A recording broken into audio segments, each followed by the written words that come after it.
Hello guys, welcome back to our YouTube channel How to Use Basics. In today's video, we are going to learn how to unfreeze Candy Crush game. Let's begin. Firstly, what you can do is restart the game by opening the app switcher and turning the Candy Crush app off by swipe it up to restart the game. Reopen the app and reopen the app, then the problem should be solved. Restart your device by holding the power button. You can see the option of restart over there.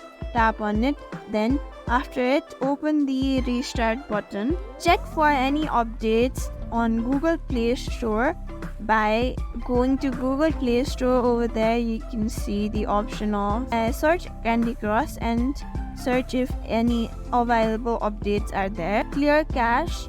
Go to settings, open the settings on your device, tap on the application depending on your device, search for Candy Crush.